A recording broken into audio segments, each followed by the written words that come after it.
Dis papa, pourquoi ce sont des serveurs Linux qui tournent dans le cloud ? Dans le dernier épisode, je vous ai raconté comment Unix avait libéré l'informatique du carcan des mainframes. Un OS portable, ouvert, élégant, tout le monde l'adorait. Alors naturellement, tout le monde a voulu le contrôler. Sun, IBM, Hewlett-Packard, DEC, chacun a pris Unix et en a fait sa propre version, incompatible avec les autres. Le rêve de la portabilité, trahi par le commerce. C'est l'histoire de cette fragmentation et des conséquences inattendues que je vous raconte dans l'épisode d'aujourd'hui. Alors dis papa, pourquoi les serveurs dans le cloud ils sont tous sous Linux ? Aujourd'hui épisode 3, la guerre des clones. Le podcast AWS en français. Sébastien Stormac. Imaginez un monde où une seule entreprise possède le système d'exploitation le plus élégant jamais créé, mais n'a pas le droit de le vendre. Pendant plus de 20 ans, c'est exactement la situation d'AT&T avec Unix. Et puis le 1er janvier 1984, tout change. Ce jour-là, le plus grand monopole de l'histoire des télécommunications américaines est démantelé. Et Unix, ce bijou né dans les laboratoires de Bell Labs, devient soudain un produit commercial. Et ce qui va suivre, c'est une décennie de guerres fratricides qui failliront tuer Unix. Petit retour en arrière. 1956, le département de la justice américain impose un consent decree à AT&T. En échange du maintien de son monopole téléphonique, AT&T s'engage à ne pas commercialiser des produits en dehors des télécommunications. Unix, créé chez Bell Labs en 1969, ne peut donc pas être vendu comme un produit commercial. Conséquence inattendue, AT&T distribue Unix aux universités pour un coût symbolique, quelques centaines de dollars pour une bande magnétique. C'est ainsi que Berkeley reçoit une Unix version 6 en 1975, quand Ken Thompson y passe son année sabbatique. Cette diffusion quasi gratuite crée une communauté mondiale de développeurs Unix. Le paradoxe, c'est la contrainte légale qui empêche AT&T de gagner de l'argent avec Unix, est précisément ce qui fait son succès planétaire. Alors nous sommes maintenant le 8 janvier 1982. AT&T accepte un nouveau consent decree avec le département de la justice. L'accord prévoit le démantèlement de Bell Systems. Le démantèlement prend effet, AT&T est scindé en 7 Baby Bell, des petites cloches, Baby Bells, des services de téléphonie régionaux. En contrepartie, AT&T est libéré de l'interdiction de 1956. L'entreprise peut désormais entrer sur le marché informatique. AT&T lance immédiatement Unix System 5 comme un produit commercial. Les prix seront vertigineux. La licence pour le code source coûte entre 10 000 et 45 000 dollars selon la version et l'usage. La licence OEM, donc pour les constructeurs informatiques qui veulent intégrer Unix dans leur machine, c'est 25 000 dollars. Le System 5 Release 4 de 88, la licence grimpe jusqu'à 100 000 dollars. Bien que ça soit 27 000 de moins que la version précédente, System 5 386, le Release 3. En 89, AT&T crée Unix System Laboratories, USL, une filiale dédiée au développement et au marketing et aux licences de System 5. Alors ces prix astronomiques vont avoir un effet pervers. Chaque grand constructeur informatique va se dire pourquoi payer une fortune à AT&T quand on peut créer notre propre version d'Unix, et c'est exactement ce qu'ils vont faire. Entre 85 et 93, une demi-douzaine de géants de l'informatique vont chacun créer leur propre version de Unix, optimisée pour leur propre matériel avec leurs propres extensions propriétaires. C'est la balkanisation de Unix. Chaque fork est un royaume, chaque royaume a son roi, il s'appelle Sun Microsystems, IBM, DEC, HP, Silicon Graphics. En 82, 4 personnes fondent Sun Microsystems à Stanford, en Californie. Vinod Khosla, qui a un MBA de Stanford, Scott McNealy aussi, qui deviendra le PDG emblématique et médiatique de Sun Microsystems, Andy Bertolstam, le doctorant génie en électrique, concepteur de la première station de travail Sun, et Bill Joy, dont on a parlé dans l'épisode précédent, génie de Berkeley, le co-créateur de BSD Unix, de VI et du C Shell. Le nom Sun vient de Stanford University Network, le projet de réseau de Bertolstam. Sun OS, à l'origine, est basé sur BSD Unix 4.2. C'est le système d'exploitation des premières stations de travail Sun, rapide, élégant, orienté réseau. En 84, Sun invente NFS, le Network File System. C'est un protocole qui permet d'accéder à des fichiers distants comme s'ils étaient locaux sur votre machine. Et c'est une révolution à l'époque. Le slogan de John Gage, l'un des premiers employés de Sun, résume la philosophie. The network is the computer. Le réseau, c'est l'ordinateur. Sun développe aussi sa propre architecture de processeur RISC, le Scalable Processor Architecture, SPARC, lancé en 87. Les stations SPARC dominent le marché des workstations scientifiques et d'ingénierie à l'époque. Et puis de 80 à 93, Sun opère un virage stratégique majeur.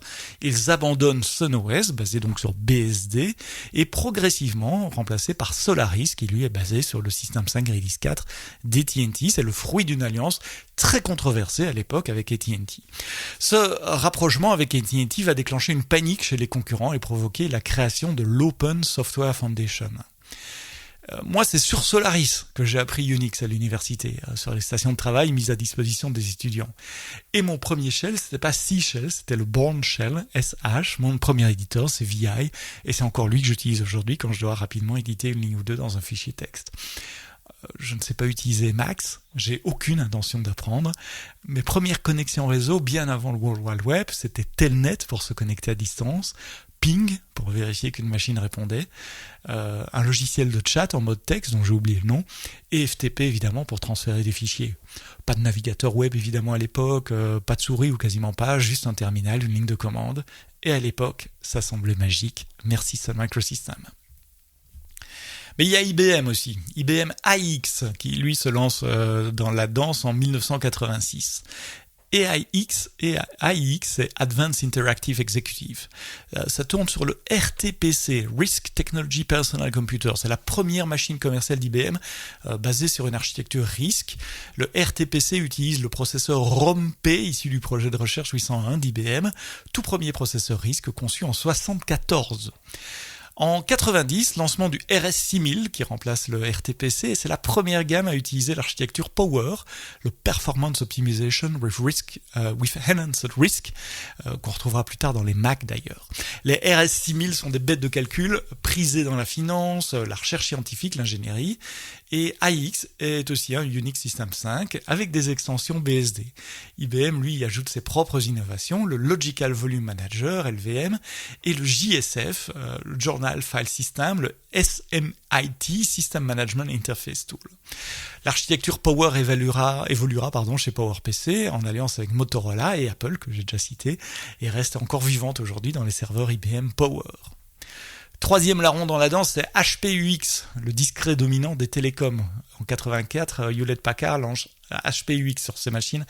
HP 9000, en 86, il développe PA RISC, Precision Architecture RISC, qui propulse les serveurs HP 9000 dans le haut de gamme, et HPUX devient le système de prédilection des opérateurs télécoms. Les grandes banques aussi, sa fiabilité, ses fonctionnalités d'entreprise. Par exemple, c'est le premier Unix à offrir des listes de contrôle d'accès pour les fichiers et un gestionnaire de volume logique intégré. Donc c'est un choix conservateur mais solide. PA RISC rivalisera plus tard avec DEC Alpha pour le type de processeur RISC le plus performant dans les années 90, et HPUX dominera silencieusement le marché des serveurs Unix d'entreprise pendant plus d'une décennie, sans le glamour de Sun ou de CGI. Alors CGI, justement, eux, ils font IRIX. C'est la machine à rêve d'Hollywood. C'est en novembre 81 qu'il y a Jim Clark. Il est professeur associé en génie électrique à Stanford. Il fonde Silicon Graphics Inc., SGI, avec 7 étudiants et collaborateurs de Stanford. Clark est obsédé par une idée.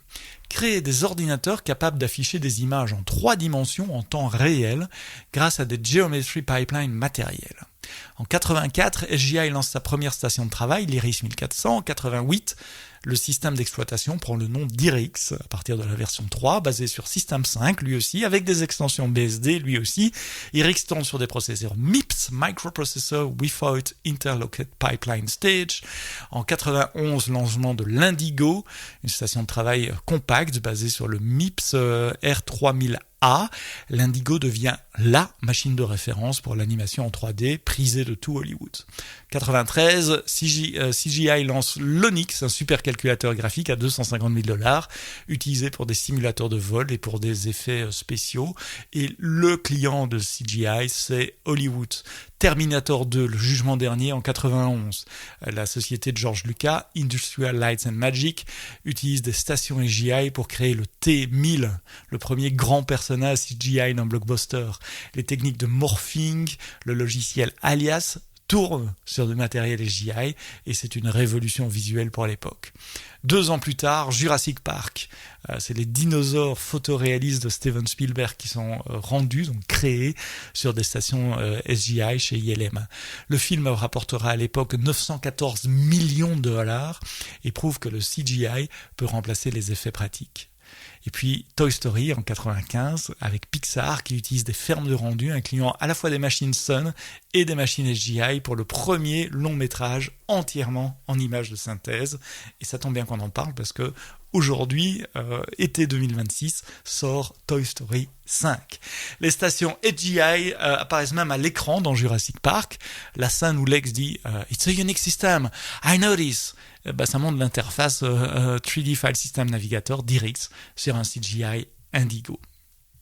Et puis un dernier larron, pour ne pas vous embêter plus longtemps, c'est DEC évidemment, Digital Equipment Corporation, DEC, le géant des mini-ordinateurs, les PDP et VAX dont on a parlé dans les autres épisodes. Eux, ils lancent Ultrix dans les années 80, un Unix, lui, basé sur BSD pour des machines VAX. En 92, DEC dévoile le fameux processeur Alpha qui va révolutionner l'informatique à l'époque, une architecture RISC 64 bits s'il vous plaît, en étant 92, une élégance technique remarquable et le premier Alpha tourne à 150 MHz, c'est une vitesse déjà vertigineuse pour l'époque, il va même atteindre 200 MHz dans les versions suivantes. L'Alpha pendant des années sera le processeur le plus rapide du monde. En 98, ils seront à 600 MHz alors que les Pentium 2 atteignent à peine 400 MHz. DEC lance le DEC OSF One qui deviendra Digital Unix et puis True 64 Unix un peu plus tard, sur Alpha aussi, basé sur le micro-noyau Mac de l'OSF qui est le micro-noyau utilisé par macOS aujourd'hui. Mais DEC, malgré la supériorité technique de l'Alpha, eux ne parviennent pas à capitaliser commercialement et l'entreprise est en déclin financier. Finalement, c'est Compaq qui annonce le rachat de DEC pour 9,6 milliards de dollars, finalisé en juin 98. Compaq, déjà client d'Intel, décide évidemment de sacrifier l'Alpha au profit du futur Itanium et en 2001, toute la propriété intellectuelle d'Alpha est vendue à Intel, un gâchis technologique monumental. Donc 6 versions d'Unix, 6 architectures processeurs, 6 écosystèmes incompatibles. Et comme si cette fragmentation ne suffisait pas, les constructeurs vont maintenant se livrer à une guerre des standards qui va tourner à l'absurde. Parce que d'un côté, on a POSIX, tentative de raison, ça repart en 88, l'IEEE publie POSIX. Donc POSIX, c'est Portable Operating System Interface. C'est la norme IEEE 1003.1, si vous ne savez pas quoi dire à table. L'idée est simple et louable, c'est définir une interface standard pour que les programmes écrits pour un Unix puissent tourner sur n'importe quel autre Unix. Et POSIX définit les appels système, les commandes shell, les bibliothèques C standards, c'est le socle minimal de compatibilité. Le problème, c'est que POSIX est un standard d'interface, pas d'implémentation, donc chaque constructeur peut être compatible POSIX comme les Windows aujourd'hui ou comme les partiellement Linux aujourd'hui, tout en gardant ces extensions propriétaires incompatibles. Et c'est exactement ce qu'ils font. Alors les Européens essayent de s'en mêler aussi en 84. Plusieurs constructeurs européens, Bull, le français, ICL, Siemens, allemand, Olivetti, l'italien, et Nixdorf, l'allemand, pas encore acheté par Siemens, fondent X-Open. C'est un consortium qui publie le X-Open Portability Guide, XPG, un ensemble de spécifications plus large que POSIX. Ils vont tenter de créer un Unix commun, mais ils se heurtent au même problème. Chaque membre veut que le standard ressemble à son Unix à soi. Autre standard, OSF. Alors, souvenez-vous, 87, on a AT&T et Sun Microsystems qui annoncent une alliance pour fusionner les meilleures des fonctionnalités de System 5 et de BSD dans System 5 Release 4, et l'idée de créer l'Unix unifié et définitif. Panique dans l'industrie, les concurrents voient cette alliance comme une tentative d'AT&T et de Sun de contrôler l'avenir du Unix. Si System 5 Release 4 devient le standard, AT&T touche des royalties sur chaque licence, sur chaque machine vendue. Et Sun a un avantage compétitif en ayant co-développé le système. Donc, contre-attaque en mai 88, cette entreprise furieuse fonde l'Open Software Foundation, OSF, c'est IBM, DEC, HP, Bull, Siemens, Nixdorf et Apollo Computer. L'OSF annonce qu'elle va créer son propre Unix ouvert, OSF One, basé sur le micronoyau Mac de l'université de Carnegie Mellon. Riposte immédiate d'AT&T et de Sun, eux, ils créent Unix International, UI, pour promouvoir System 5 comme étant le vrai standard Unix. Donc là, l'absurdité atteint son paroxysme. On a deux consortiums qui prétendent chacun défendre l'ouverture d'Unix tout en créant des standards incompatibles. L'industrie surnomme cette guerre OSF versus UI, ou avec ironie Unix contre Unix. Les développeurs et les clients sont les grands perdants, évidemment, parce qu'ils doivent choisir un camp, porter leur code sur chaque plateforme et payer des fortunes en licence. OSF One sera finalement un semi-échec commercial. Seul DEC l'adoptera vraiment sous le nom DEC OSF One et puis plus tard True64. Les autres membres de l'OSF continueront à le vendre leur propre Unix propriétaire. En 96, OSF et Xopen fusionnent pour former The Open Group qui gère aujourd'hui la marque Unix et les spécifications Single Unix. C'est trop peu et c'est trop tard. Et pendant que les géants se battent pour des standards, un autre front s'ouvre, cette fois devant les tribunaux. Et cette bataille juridique va avoir des conséquences que personne n'avait prévues. Le procès qui a changé l'histoire, USL contre BSDI. Petit rappel. Nous sommes à Berkeley en Californie, le Computer System Research Group travaille depuis les années 70 à réécrire Unix pour éliminer tout le code propriétaire d'AT&T. En 91, il publie Net2, une version de BSD quasiment libre de tout code AT&T. Seuls 6 fichiers sur 18 000 du système contiennent encore du code original d'AT&T. Berkeley Software Design Inc., BSDI, c'est une start-up fondée par d'anciens membres de CSRG.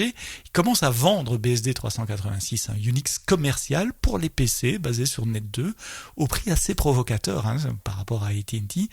Il est à moins de $1000 la licence. Donc c'est une fraction du coût d'une licence d'un système 5. Et BSDI pousse l'audace jusqu'à utiliser le numéro de téléphone 1-800 It's Unix pour son service commercial.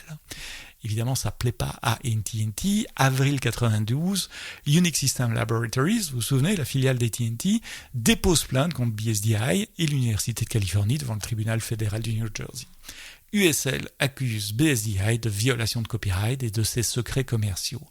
L'Université de Californie contre-attaque avec une demande reconventionnelle. Elle accuse USL d'avoir intégré du code BSD dans System 5 sans respecter la licence BSD qui exige simplement une mention de crédit, quelque chose qu'on connaît bien maintenant. 93, c'est Novell qui rachète USL à AT&T pour $270 millions en actions. Ils acquièrent ainsi les droits sur System 5 et les juges expriment des doutes sérieux sur la validité des revendications de propriété intellectuelle d'USL. Beaucoup de codes en question avaient été développés avec des fonds publics à Berkeley.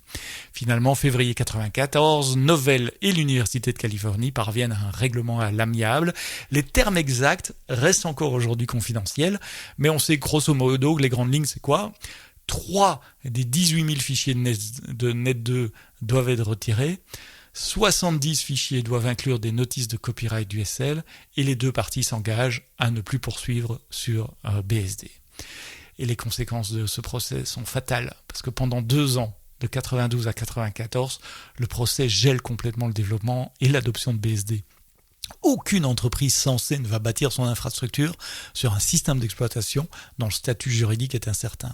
Les projets FreeBSD, NetBSD lancés en 93 sont immédiatement plongés dans l'incertitude juridique. Ils doivent attendre le règlement du procès pour savoir quel fichier retirer ou modifier. Et l'ironie est vraiment cruelle parce que c'est précisément pendant ces 2 années de gel que Linux, un système écrit à partir de 0 par un étudiant finlandais, sans aucun code AT&T, va combler le vide et conquérir la communauté des développeurs. Si le procès n'avait pas eu lieu, BSD libre aurait probablement dominé le monde des serveurs et Linux n'aurait probablement jamais existé. Le procès USL contre BSDI, c'est un de ces moments charnières de l'histoire de l'informatique. Mais pour comprendre toute l'ampleur du désastre, il faut encore prendre un tout petit peu de recul et regarder ce que cette décennie de fragmentation a coûté à Unix. D'abord, le cauchemar du portage.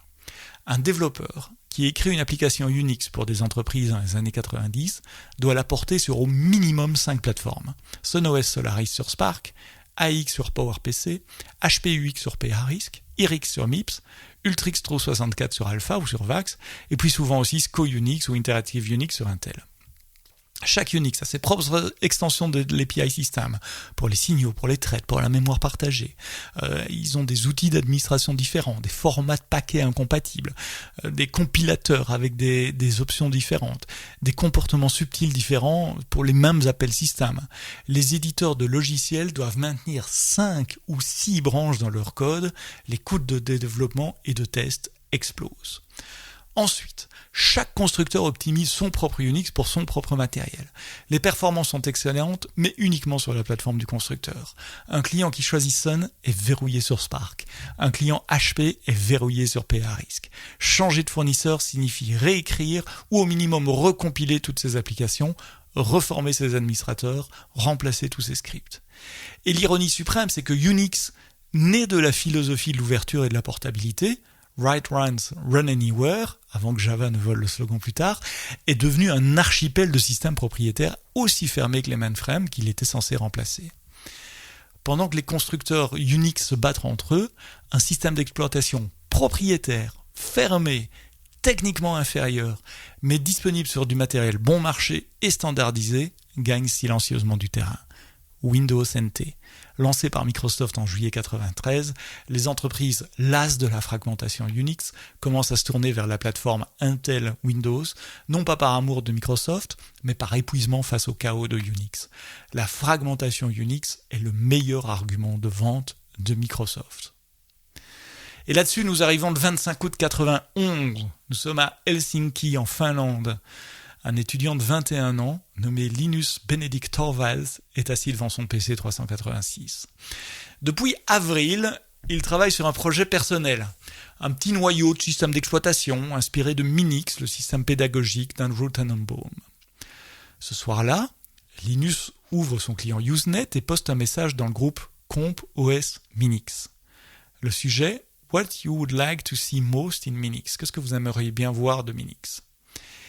Et il commence par ces mots devenus légendaires. Hello everybody out there using Minix. Salut à tous les utilisateurs de Minix. I'm doing a free operating system. Je suis en train de développer un système d'exploitation gratuit. Just a hobby. Won't be big and professional like GNU. C'est juste un hobby, ça ne deviendra pas grand et professionnel comme GNU. For 38680 clone, pour les clones 386, donc l'architecture processeur d'Intel. This has been brewing since April and is starting to get ready. J'y travaille depuis avril et ça commence à devenir prêt. Réécoutez ces mots, ça me met la chair de poule. Just a hobby, won't be big and professional. C'est juste un hobby, ça ne sera pas grand ni professionnel. Linus Torvalds ne le sait pas encore, mais ce message modeste va déclencher la plus grande révolution de l'histoire du logiciel. Pendant que les géants de Unix se déchirent pour des standards, des licences, des procès, un étudiant finlandais est en train de construire, depuis zéro, le système qui les rendra tous obsolètes. Souvenez-vous de notre question de départ. Pourquoi Linux tourne sur la quasi-totalité des serveurs dans le cloud? Bien, la réponse commence ici, dans le chaos de la fragmentation Unix. Mais ce message contient un indice que personne ne relève à l'époque. Linus écrit « For 386 or 48680 clones ». Bref, pour des PC. Il dit aussi que ça ne sera pas grand, pas professionnel, comme GNU. GNU, c'est le projet de Richard Stallman. Le PC et GNU, ce sont deux révolutions parallèles sans lesquelles Linux n'aurait jamais existé. Dans le prochain épisode, comment le PC a démocratisé le hardware, comment Stallman a libéré le logiciel, et pourquoi ces deux révolutions ont rendu Linux possible. Ça sera vendredi prochain dans toutes les bonnes applications de podcast, mais d'ici là, quoi que vous codiez, codez-le bien.